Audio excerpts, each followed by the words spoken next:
and this is Jetstream, and welcome to the archive. My knowledge is your power, and today we're going to be talking about Soundwave!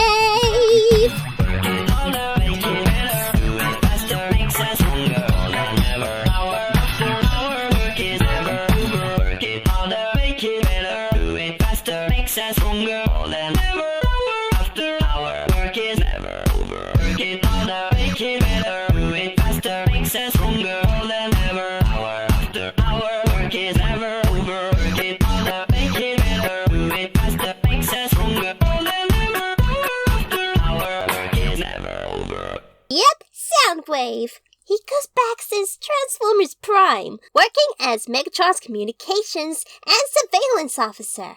He was a very special kind of Cybertronian, mostly because he was very dangerous for having knowledge to files and data, giving all sorts of upper hands. Scrap this. Soundwave is no ordinary Cybertronian, inside or out. He had a bird partner known as Laserbeak, and though his G1 counterpart had other minicons such as Rumble, Frenzy, and Ravage, they sadly never made an appearance. Soundwave also had some really odd tentacle-like cable things, which is probably why we might think you look kinda like this guy right here. Oh, and being tall and stuff too, that helps. Soundwave's weapons consist of an arm blaster, which he uses on occasion, and though his tentacles are very useful, I might believe that his most useful weapon of all is being able to summon portals. With that in mind, Soundwave is kinda like that device that Starscream had once. A remote control for the ground bridge. You know, if it had arms and legs and could transform into a drone. I know, I learned from my mistakes. Teehee.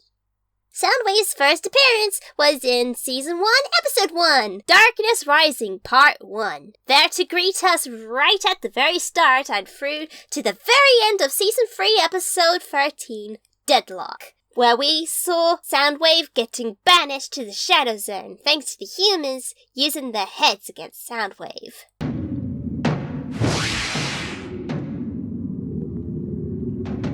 Enjoy the Shadow Zone, dude! And now, after all this time, Soundwave makes his return at long last in Season 2, Episode 10, Portals! For years, Soundwave's been trapped in the Shadow Zone, wandering the plane, same to ours, yet another dimension, watching everything you do. According to his log file, Soundwave was trapped in the Shadow Zone aboard the starship Nemesis. What's he doing down on this planet? Maybe he followed Megatron back to Earth, then got stuck here when Megatron left. And he's just been wandering around the planet like a ghost this whole time? Ugh, creepy. Why, yes, Russell.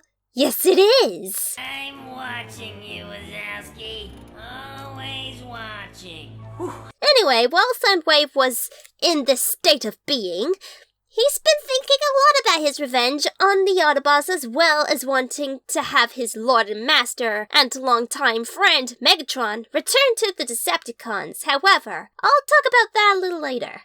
Back to the realm of the interacting, Fix-It has set it up a ground bridge to work in the scrapyard, but for some reason, we get something really odd happen. A second ground bridge was created by none other than Soundwave himself. Since it's been established that he could make ground bridges, so thanks to that little trick, he waited for the right time and was able to escape the Shadow Zone. His objective was trying to build a satellite dish to contact Megatron. It would seem no one gave him the memo that Megatron was no longer doing the whole Decepticon thing. The Decepticons are no more, and that is final.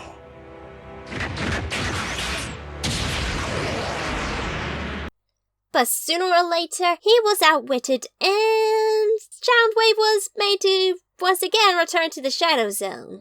No doubt losing him forever. Never to see him again. Gone for good. Never coming back! Doomed. Where is he? Soundwave's return! He made a few little hints within Season 3 of his return, ordering Minicons to capture Team B's Decepticon hunters. For reasons that I can guess is because he has been observing from the Shadow Zone and learned of its power, which in his possession would give him an extra edge. It's then at last, Episode 21, Collateral Damage. We get to see him again, and his brand new look. Why does he have a brand new look? Beats me, but dang, he is looking buff. I think he even gives up his wings for a four-wheel form. Nothing showing me that he's a trouble changer now, but, either way, he's now looking very loyal to his G1 counterpart, so thumbs up to that. And once again, it seems Soundwave is wanting to get Megatron's attention and kill all life on this planet in the process. Your actions to preserve this planet's habitability are futile. Oh yeah, and spoiler alert! Not really. Soundwave fails. Since he was detecting Autobots, he sent Laserbeak to pursue Optimus Prime before being engaged by Bumblebee's team. Using the combined Hunter's weapon to freeze Bumblebee and Strongarm, he found himself being disarmed by Sideswipe, before Bumblebee, freed by Grimlock, used the weapon to first cut off the ends of Soundwave's tentacles to bring him to his knees and then freeze his body. As the generator started up, Soundwave declared that Megatron would return before it was suddenly destroyed by a missile from Optimus. He was linked with High Test, the little minicon. Soundwave went into stasis, and he and Laserbeak were taken into custody by Optimus to stand trial. The end.